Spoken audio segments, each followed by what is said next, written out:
Hello friends, இன்னைக்கு நம்ம பார்க்க போகிறது ஜாப்பனீஸ் அனிமி சீரிஸ்னா noble try mastering magic season 1 episode 5 தான் இன்னைக்குள்ள வீடியோவில் பார்க்க போகிறோம். இந்த அனிமையில் எனக்கு பிடிச்ச ஒரு விஷயம் என்ன அப்படின்னு பார்த்தீங்கன்னா, கதையை ரொம்ப போட்டு ஜவ்வா இழுக்காம கதையை ரொம்பவே ஃபாஸ்ட்டாக கொண்டு போவாங்க. நிறைய முக்கியமான டீட்டெயில்ஸையும் வச்சிருப்பாங்க. ஸோ அதனாலேயே கதையை நீங்கள் என்ஜாய் பண்ணி பார்க்கலாம். சரி வாங்க நம்ம வளவலன்னு பேசாமல் இன்னைக்குள்ள கதைக்குள்ள போகலாம். இன்னைக்கு நம்ம பார்க்க போகிறது Nobel try mastering magic season 1 episode 5. கோலக் அப்படிங்கிற அந்த ராயல் பேலஸ்ல இருந்து கொண்டு வந்த க்ளோனை வந்துட்டு நம்ம ஹீரோ பில்டிங்கை கெட்ட விடுறான். இன்னொரு பக்கம் நம்ம ஹீரோ அவனோட மேஜிக்கை ப்ராக்டிஸ் பண்ணி பார்த்துட்டு இருக்கான். இவங்களோட அந்த ப்ராமிஸ் லேண்ட்ல வந்து மான்ஸ்டர் இருக்கக்கூடாதுன்னு தான் நம்ம ஹீரோ அதுங்களை வேட்டையாடிட்டு இருக்கான். நீங்க உண்மையிலேயே சூப்பரா ஃபைட் பண்றீங்க அப்படின்னு அந்த பிரின்சஸ் சொல்லி நம்ம ஹீரோவை மாஸ்டர் அப்படின்னு கூப்பிடுறா. பிரின்சஸ் நீங்க எதுக்கு என்ன மாஸ்டர்னு கூப்பிடுறீங்க, நீங்க ரொம்பவே ஹை ஸ்டேட்டஸ் உள்ளவங்க அப்படின்னு நம்ம ஹீரோ கேட்கவும், நான் உங்களுக்கு தான் சர்வெண்டா இருக்க முடிவு பண்ணியிருக்கேன். ஏன்னா என்னோட அம்மா டிராகன் பிளட் லைனை சேர்ந்தவங்க, நானும் டிராகன் பிளட் உள்ளவா. ஸோ டிராகன் கார்டு ரேடானுக்கு தான் நான் சர்வ் பண்ணணும் அப்படின்னு வா சொல்றேன். அந்த டிராகனும் இங்க இருந்து நார்த்துக்கு 1 கிலோமீட்டர் நடந்து போங்கன்னு சொல்லுது. நம்ம ஹீரோவோ பிரின்சஸ் கூட்டி அந்த இடத்துக்கு போய் பார்த்தா ஒரு டோர் இருக்கு. உள்ள போய் பார்த்தா ஒரு டிராகன் ஸ்டாச்சுவோ ஏன்சியன் டெக்ஸ்டோ இருக்கு. டிராகன் கார்டு சிலையை செஞ்சு வச்சிருக்காங்களா நம்ம ஹீரோ பார்த்தா இப்போ அது கண் முழிச்சு உங்களை அட்டாக் பண்ண ஆரம்பிக்குது. அதோட தலையில என் பேர் எழுதி இருக்கு. அதுல ஒரு லெட்டர் நீ அழைச்சேன்னா ஒபே அப்படின்னு மாறும் அப்படின்னு அந்த டிராகன் சொல்லவும், அது ரைட்ல இருந்து 2ஆவதா இருக்கிற லெட்டர் அப்படின்னு அந்த பிரின்சஸ் சொல்றா. சரி நம்ம ஹீரோவா அந்த லெட்டரை டெஸ்ட்ராய் பண்றான். இப்போ அந்த டிராகன் இவங்களுக்கு ஒபே பண்ண ஆரம்பிச்சிருது. பிரின்சஸ் உடம்புல டிராகன் பிளட் ஓடுறதுனால அவகிட்டே அது பாசமா நடந்துக்கிடுது. சரி பிரின்சஸ் நீங்க அதை பாத்துக்கோங்க அப்படின்னு சொல்லி நம்ம ஹீரோ அந்த டிராகனை அவகிட்ட ஒப்படைக்கிறான். பிரின்சஸ் நீங்க நம்ம ஹீரோ மென்ஷன் பண்ணதுக்கு மறைக்கவோ, சரி ஸ்கார்லட் இனி நீ இதை பாத்துக்கோன்னு சொல்லிட்டு நம்ம ஹீரோ வந்துருத்தான். இப்போ வில்லேஜ்ல பார்த்தா ஏதோ தீ பிடிச்சு எரியற மாதிரி தெரியுது. டக்கு நம்ம ஹீரோ அங்க டெலிபோர்ட் ஆகிறான். பக்கத்துல இருந்து சில வேர்வல்ஸ் வந்து அட்டாக் பண்றாங்க அப்படின்னு ரெய்னா சொல்றா. அவுட் சைடர்ஸ் ஹோலி லேண்டுக்குள்ள வரக்கூடாது அப்படின்னு சொல்லி உல்ஃப்மன்லாம் வந்து அட்டாக் பண்றாங்க. வெயிட் பண்ணி பேசி தீர்த்துக்கலாம் நம்ம ஹீரோ சொன்னா. அந்த வேர்வல்ஃப் அட்டாக் பண்ணவும் நம்ம ஹீரோ அதை அட்டாக் பண்ணிட்டு டிராகன் ஜூனியரை காமிக்கிறான். ரேடன் தானே ஒன்னு இந்த இடத்த ப்ரொடெக்ட் பண்ண சொன்னா அப்படின்னு நம்ம ஹீரோ கேட்கவும், ஆமான் உல்ஃப்மன்லாம் சொல்றாங்க. இந்த பிக்ஸியா அதே கதை தான் இப்ப எல்ஃபா மாறி இருக்காங்க. இவங்களும் ரேடான் ப்ரொடெக்ஷன்ல தான் இருக்காங்கன்னு சொல்லவும், நான் தெரியாம பெரிய தப்பு பண்ணிட்டேன் சாரின்னு சொல்லவும், நீங்களும் டிராகன் கார்டுக்கு தான் சர்வ் பண்றீங்கன்னா மிஸ்டர் லியாம் கூட கான்ட்ராக்ட் போட்டுக்கோங்க அப்படின்னு ரெய்னா சொல்றா. ப்ளீஸ் எங்களையும் எவால்வ் பண்ணுங்க அப்படின்னு சொல்லி அந்த உல்ஃப்மன்லாம் கேட்கறாங்க. சரி நம்ம ஹீரோவா அதுங்கள ஃபேமிலியர் கான்ட்ராக்ட் போது கிறிஸ் அப்படின்னு சொல்லி பேரையும் கொடுக்குறா. பார்த்தா அது ஒரு பொண்ணா மாறுது. நீ ஒரு பொண்ணு அப்படின்னு நம்ம ஹீரோ ஷாக் ஆகுறான். அப்ப நீங்க எல்லாம் உல்ஃப் மேன் இல்லையா அப்படின்னு நம்ம ஹீரோ கேட்கறான். உடச்ச பில்டிங்க அந்த வேர்வல்ஸே வந்து கெட்டதுக்கு ஹெல்ப் பண்ணிட்டு இருக்காங்க. ஆஸ்டர் அப்படின்னு சொல்லி டக்குனு கிறிஸ் ஓடி வந்து நம்ம ஹீரோவை கட்டி பிடிச்சிக்கிறேன். நாங்க இப்பதான் அந்த பில்டிங்கை கட்டிட்டு இருக்கோம்னு வா சொல்லிட்டு, பில்டிங் எல்லாம் தெரியாம உடச்சிட்டோம் சாரி அப்படின்னு வா சொல்றா. ஆட்டோமேட்டிக்கா அதெல்லாம் ரிப்பேர் ஆகிற மாதிரி ஒரு ஸ்பெல் இருந்தா நல்லா இருக்கும் நம்ம ஹீரோ யோசிக்கிறான். அப்படின்னா நீ ஒரு மேஜிக் ஸ்பெல்ல கிரியேட் பண்ணு, காஸ் அண்ட் எஃபெக்ட்டை நீ இமேஜின் பண்ணா போதும், புது ஸ்பெல்ல உன்னால கிரியேட் பண்ண முடியும்னு அந்த டிராகன் சொல்லுது. நம்ம ஹீரோவும் இமேஜின் பண்ணி கீப் மெமரின்னு ஒரு ஸ்பெல்ல கண்டுபிடிக்கிறான். அந்த கட்டையை இப்ப கிறிஸ் உடைச்சா அது திரும்பவும் நார்மல் ஆகுது. உயிரில்லாத பொருள் மேல அந்த மேஜிக் யூஸ் பண்ண முடியும் நம்ம ஹீரோ சொல்றான். மாஸ்டர் நீங்க ஒரு ஜீனியஸ் அப்படின்னு கிறிஸ் பாராட்டுறா.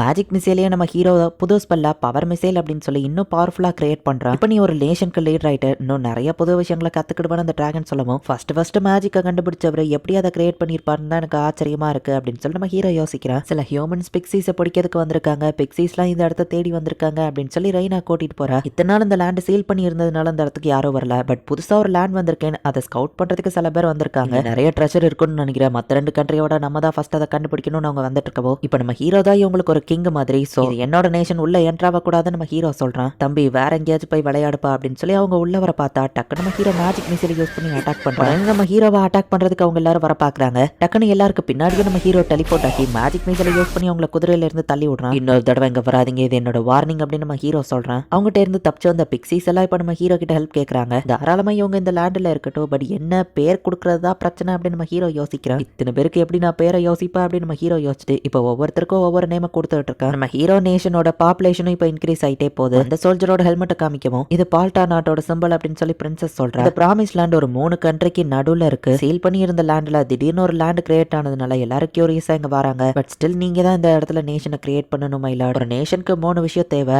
Land, power, people. லேண்டும் இருக்கு, பீப்புளும் அவங்ககிட்ட இருக்காங்கன்னு சொல்லுவோம். மிலிட்டரி பவர் தான் தேவையில்ல நம்ம ஹீரோ யோசிக்கிறான். உள்ள அத்துமீறி வர்றவங்கள நான் அட்டாக் பண்றேன்னு கிறிஸ் சொல்றா. வேர்வல்ஃப் பெஸ்டா ஃபைட் பண்ணுவாங்க நம்ம ஹீரோவோ ஓகே சொல்றா. ஃபைட் பண்றதை விட நம்ம அவங்க கூட அலைஸ் ஆகுறது பெஸ்ட் அப்படின்னு பிரின்சஸ் சொல்றா. அடுத்த நாள் ஜாமல் கண்ட்ரில இருந்து நம்ம ஹீரோவை பார்க்க ஒரு நோபல் வந்திருக்கான். பிரின்சஸ்க்கு தெரிஞ்ச நோபல் தான் அவன். ஜாமலோட கிங் தான் அவங்கள மீட் பண்ணி உங்க கூட அலைஸா இருக்கணும் அப்படின்னு நினைக்கிறாருன்னு சொல்லவும், எனக்கும் அது ஓகே தான் நம்ம ஹீரோ சொல்றான். ஃபர்ஸ்ட் பிரின்சஸ் ஸ்கார்லெட் கூட உங்களுக்கு கல்யாணம் பண்றதா கிங் முடிவு பண்ணியிருக்காருன்னு சொல்லவும், இந்த டிராகன் விஷயத்தை பத்தி கிங் கிட்டாவா ரிப்போர்ட் பண்ணதுனால அவர் சந்தேகப்படுறாரு அப்படின்னு சொல்லி நம்ம ஹீரோ புரிஞ்சுக்கிறான். ஸ்கார்லெட் நீங்க நேர்ல பாத்திருக்கீங்களா நம்ம ஹீரோ கேட்டா, பாத்திருக்கேன் அப்படின்னு நம்ம சொல்லவும், ஸ்கார்லெட் யா பக்கத்துல நிக்கிறான்னு தெரிஞ்சேதான் இவர் இப்படி சொல்றாரா அப்படின்னு நம்ம ஹீரோ யோசிக்கிறான். டக்கு நம்ம ஹீரோ டெலிபதி அப்படிங்கிற ஒரு புது ஸ்பெல்ல கிரியேட் பண்ணி, ஸ்கார்லெட் நான் தான் உன் மைண்ட்ல டைரக்டா பேசுறேன், எந்த ரியாக்ஷனும் காமிக்காத, மேரேஜ் பண்ண சொல்றதை பத்தி என்ன நினைக்கிறா நம்ம ஹீரோ கேட்கவும், இப்போதைக்கு ஒத்துக்கோங்க, அட்லீஸ்ட் ஒரு 6 months டைம் கிடைக்கும் அப்படின்னு ஸ்கார்லெட் சொல்லவும், சரி நம்ம ஹீரோவும் எனக்கு 1 வருஷம் டைம் வேணும் அப்படின்னு நம்ம ஹீரோ கேட்கறான். பிரின்சஸ் நான் கல்யாணம் பண்ற அளவுக்கு இந்த லேண்ட் ஆப்பை நான் இம்ப்ரூவ் பண்ணிருப்பேன் நம்ம ஹீரோ சொல்லவோ அவங்களும் சரி அப்படின்னு சொல்லிட்டு கிளம்புறாங்க. நீங்க உண்மையிலேயே ஆசம் மாஸ்டர் அப்படின்னு ஸ்கார்லெட் பாராட்டுறா. ஸோ இப்போதைக்கு ஜாமல் கண்ட்ரி எந்த மூவியும் மேக் பண்ண மாட்டாங்க. இப்போ நம்ம ஹீரோ அவனோட க்ளோனுக்காக வெயிட் பண்ணிட்டு இருக்கான். அவன் க்ளோன் எங்க இருந்தோ டெலிபோர்ட் ஆகி வருது. பார்த்தா நம்ம ஹீரோ வந்துட்டு ஸ்கார்லெட்டோட வீட்டுக்கு டெலிபோர்ட் ஆகுறான். க்ளோனாவா கூட டிராவல் பண்ண அனுப்பி வச்சுட்டு நம்ம ஹீரோ அதுக்கப்புறமா டெலிபோர்ட் ஆயிருக்கான். என் வேலை முடிஞ்சது போயிட்டு வர அப்படின்னு சொல்லிட்டு இப்போ அந்த க்ளோன் கிளம்புது. நீங்க தான் என்னோட ரியல் மாஸ்டரா அப்படின்னு ஸ்கார்லெட் வந்து கேட்கறா. என் வீட்டுக்கு உங்களை வரவே இருக்கிறேன்னு சுத்தி காமிக்க கூட்டிட்டு போனேன். ராயல் கேபிட்டலுக்கு நான் வந்ததுல டவுனை சுத்தி பார்த்துட்டு வந்திருக்கலாம் நம்ம ஹீரோ சொன்னா. வேற நேஷனோட லீடர் நீங்க உங்களை யாரும் பார்க்காம இருக்கிறதே நல்லது அப்படின்னு சொல்லிட்டு கூட்டிட்டு போறேன். ரேடானோட டிராகன் எனர்ஜியை நம்ம ஹீரோ சென்ஸ் பண்ணி ஸ்கார்லெட் கிட்ட அதை பத்தி கேட்டா உள்ள ஒரு ஸ்டாச்சு இருக்குன்னு கூட்டிட்டு போறா. இது கொயினோட வம்சாவளியை சேர்ந்தது அப்படின்னு சொல்லுவோம். ஆல் கிளியர் ஹோலி மேஜிக்கை கேஷ் பண்ணு அப்படின்னு அந்த டிராகன் சொல்லுவோம். நம்ம ஹீரோ அதை பண்ணா ஸ்கார்லெட்க்கு அது ஒரு ஆர்மரா மாறுது. ஸ்பியரவா யூஸ் பண்றா. பட் அந்த ஒரு ஸ்பெல்லுக்கே அவ மொத்த எனர்ஜியோ போயிருது. என்னோட வார்க்காக நான் இந்த ஆர்மரை கிரியேட் பண்ண மொத்தம் 3 ஆர்மர் உண்டு. இந்த ஆர்மரை போட்டுதான் என்னோட டிராகன் பவரை யூஸ் பண்ண முடியும். பட் ஒரு ஸ்பெல்லுக்கே அவளோட எனர்ஜி ட்ரைன் ஆயிடுச்சு. கம்மியான லெவல்லையும் ஆர்மர் இருந்துச்சு. பட் அது வாரில் டிஸ்ட்ராய் ஆயிடுச்சுன்னு சொல்லலாம். நம்ம புதுசா ஒன்று மேக் பண்ணுவோம் அப்படின்னு நம்ம ஹீரோ சொல்றான். பிரின்சஸ் கிட்ட இருந்து மித்ரில வாங்கி நம்ம ஹீரோவே வந்துட்டு அந்த ஆர்மரை மேக் பண்றான். குட்டியா ஒரு சில மாதிரி இருக்கு. இப்போ உன்னோட ரத்தத்தை அதுல ஊத்து அப்படின்னு நம்ம ஹீரோ சொல்றான். பிரின்சஸ் அதே மாதிரி பண்ணவும் இந்த ஆர்மர் அவ உடம்புக்கு போகுது. யாரோ அவ யூஸ் பண்ணி பாக்குறா. அண்ட் இந்த தடவை அவளோட எனர்ஜியோ ட்ரெயின் ஆகல. ஆர்மர் ஏதோ லிவிங் கிரீச்சர் மாதிரி ஃபீல் ஆகுது அப்படின்னு பிரின்சஸ் சொல்றா. லிவிங் கிரீச்சர் மாதிரியா தெரியுது. நம்ம ஹீரோ அது கூட ஃபெமிலியர் கான்ட்ராக்ட போட்டு பேரோ வைக்கிறான். அந்த ஆர்மர் இன்னுமே பவர்ஃபுல்லா மாறுது. ஆர்மருக்கு நான் பேர் வச்சிருக்கேன். பட் ஃபெமிலியர் கான்ட்ராக்ட் போடணும்னு எனக்கே தோணுதில்ல அப்படின்னு அந்த டிராகன் சொல்லுது. அது கார்டியன் டிராகனை பத்தியா பேசுற நம்ம ஹீரோ கேட்டு அதை நான் கொஞ்சம் யூஸ் பண்ணிக்கலாமா நம்ம ஹீரோ கேட்கறான். பிரின்சஸோ ஓகே அப்படின்னு சொல்றா. இது எனக்காக நான் செஞ்ச ஆர்மர். இதுவுமே ஒரு லிவிங் கிரீச்சர் மாதிரி யோசிச்சு மூவ் ஆகுற லெவலுக்கு ஸ்பெஷலைஸ்டு அப்படின்னு சொல்லி அந்த டிராகன் சொல்லுது. நம்ம ஹீரோ நம்ம பிளட்டை போடவுமே அது அவனுக்கு ஆர்மரா மாறுது. இன்கேன்டேஷனே இல்லாம இப்போ நம்ம ஹீரோவோட ஒரே நேரத்தில் 37 மிசைல்ஸ் யூஸ் பண்ண முடியுது. நம்ம ஹீரோ மேஜிக்கோ ரொம்பவே கம்மியாயிருது. இந்த ஆர்மரை போட்டு சர்வைவ் ஆனதுல நீ 3வது பர்சன் அப்படின்னு அந்த டிராகன் நம்ம ஹீரோவை பாராட்டுது. இது அவ்வளோ டேஞ்சரஸா நம்ம ஹீரோ கேட்கறான். இந்த ஆர்மரை நல்லபடியா யூஸ் பண்ண கத்துக்கோ, யூஸ்ஃபுல்லா இருக்கும்னு அந்த டிராகன் சொல்லுது. இந்த இடத்துலயே இந்த எபிசோட் முடியுது. நாளுக்கு நாள் நம்ம ஹீரோ ரொம்ப பவர்ஃபுல்லாக ஆகிக்கிட்டே போயிட்டு இருக்கான். அண்ட் நம்ம ஹீரோட அந்த லேண்டில் நிறைய வேல்யூபிளான திங்ஸ் இருக்குது அப்படிங்கிறதுனால மற்ற நேஷன் நம்ம ஹீரோ மேலே படையெடுத்து வரதான் செய்வாங்க. பிரின்சஸ் ஸ்கார்லெட் நம்ம ஹீரோக்கு கல்யாணம் பண்ணுறதா சொல்லி ஜமாலி அவங்க கூட இப்போ ஒன்று சேர்ந்துட்டாங்க.